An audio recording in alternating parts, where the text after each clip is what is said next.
There's going to be a lot of people talking about Nintendo Switch news over the next few days, so I appreciate you checking out my little slice of heaven and listening to me talk about it for a few minutes.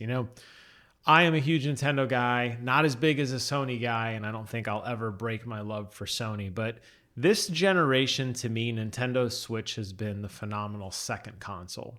It's not my main console. It's not the one I play every single day. And it's definitely not the one that when new games come out and I want to get the best possible experience for it, it's definitely not the console I'm playing.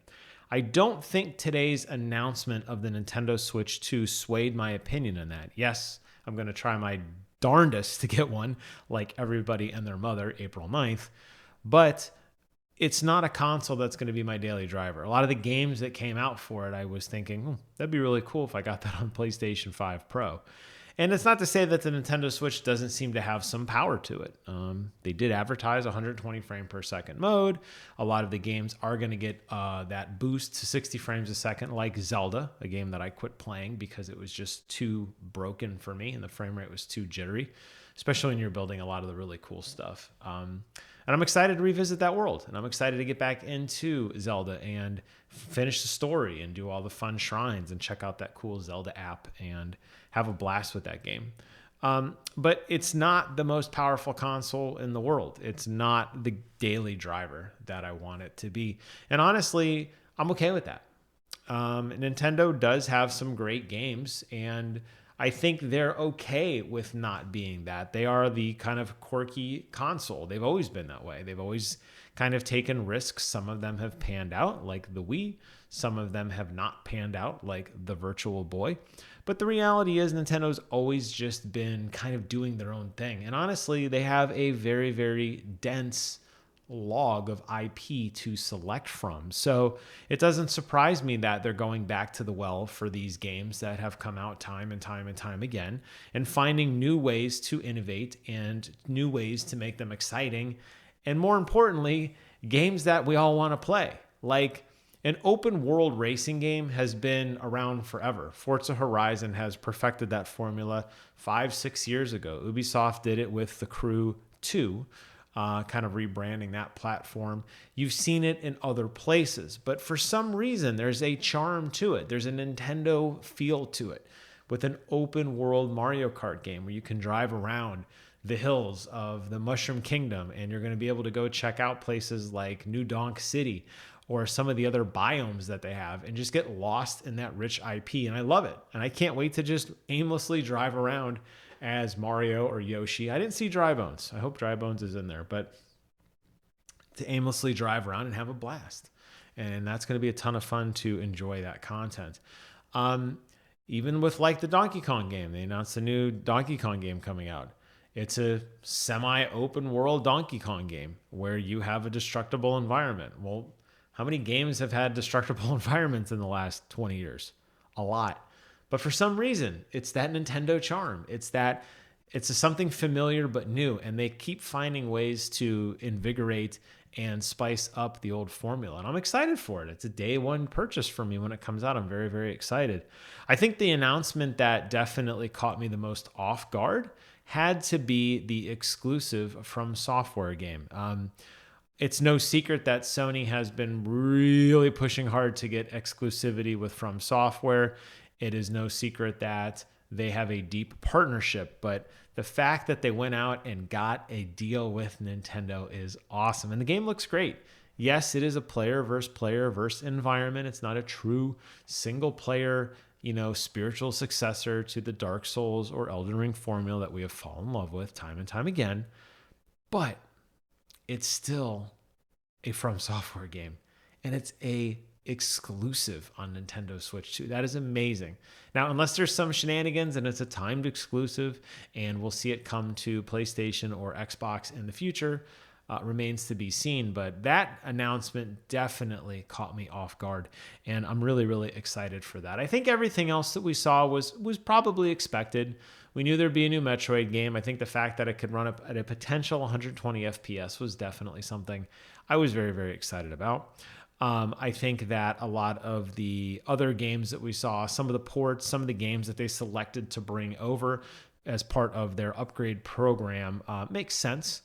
There's a lot of great franchises out there that have been dormant for a long time, like Kid Icarus and Star Fox and Punch Out, just to name a few, that we haven't seen much in. And I was hoping maybe we'd get a tease, but there's a lot of leg room to go. I mean, the Switch lasted, 8 years? I mean, this console is going to be around for a while. And I think Nintendo realizes that by kind of merging the formula. And I think based on the hype that they probably saw, at least on social media, at least in the social media I follow, of people losing their absolute mind for an open world Mario Kart game or a destructible Donkey Kong game. I think you can absolutely still see some of these old heroes reinvigorated in new spaces where we might not have seen them before. And I think Nintendo hopefully realizes that and continues to innovate. I think Nintendo continues to cement itself, though, as a console you need. I don't know if I can make that argument with Xbox anymore. I'm not talking about just because Xbox has decided to basically publish all of their games everywhere. I just mean in general, though, the kind of unique Xbox experiences that we've gotten in the last 5 or so years haven't really been needle movers. Starfield really didn't do it. The last Halo wasn't as great as we wanted it to be. There's nothing really pushing people to buy that. I think you can make the argument that Sony absolutely is a console to have based on a rich library of Game of the Year winners, games that move consoles, games that you buy consoles for, like God of War. Like people just bought a PlayStation just to play God of War. And, I don't blame them. It was a good game. And I think Nintendo is locking themselves into that. And I can really see a future continuing, at least in my gaming career, of a 1-2 punch where I'm always buying the latest and greatest PlayStation and I'm always buying the latest and greatest Nintendo. And Nintendo can remain home to some of those lesser indie games and those deep catalog of Nintendo exclusives. And PlayStation will be my daily driver for everything else. And it'll be the system I lose myself in and play all the great games with. And I am okay with that. So I think Nintendo, cemented themselves. I think they modernized a lot of the problems that they had in the past with chat and with ease of use and with performance. And I think they've kind of pushed themselves forward into, they've had time to look at this. They've had time to sit back and look and wonder and say, hey, we really pushed this old hardware to its limits. Given a little bit better hardware, what could we possibly do with this?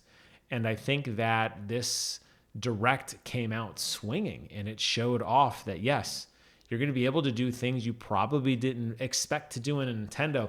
And it is kind of sad, as I wrap this up, it is kind of sad to think that we're celebrating Nintendo embracing voice chat. Like, that is the most standard, possible thing you could have in gaming. Like, name a game you've played in the last 20 years where you weren't able to talk to somebody. Well, it was probably a Nintendo game if there's one you couldn't think of, because they didn't really embrace that. So it is kind of humorous. Nintendo's, despite being such an originator of great games and great content, they still are struggling with things that everybody else seemingly does. It's like the Albert Einstein effect. The guy is inventing nuclear weapons and nuclear fusion and theories of relativity, but he can't tie his shoes. It's like, you're going to tell me Nintendo isn't going to create probably one of the greatest open world racing games we've ever played, and they're still dabbling with things like voice chat and streaming and the ability to connect a webcam to your console. Like that, it's so odd to me that they do that. But you know what? I'm excited. I'm all in. I was all in before I even saw it. I'm all in even more. I think this Direct absolutely hit it out of the park. And I think for people who are maybe on the fence, maybe this convinced you it's time to take a hard look at Nintendo. If you're not a very hardcore gamer, I think you might find some value in Nintendo where you might not have found it before. And I think there is a lot more greatness to come. We obviously have a couple tree houses coming out over the next few days. There's a Mario Direct coming out later in the month. And obviously they're going to continue to push news through their new app. So great time to be a Nintendo fan. I'm repping the Dodo Airlines shirt because I am a happy flyer of Dodo Airlines, and I can't wait for more Nintendo stuff. Bring it on. I hope this is the golden era for Nintendo that we needed, that gets us out of that slog of the last 3 or 4 years of the Nintendo Switch just really struggling to make an impact in gameplay and in performance. So that'll wrap up today's video. Thank you all so much for watching. Take care of yourselves. And until next time, I will see you guys on the other side. Bye-bye.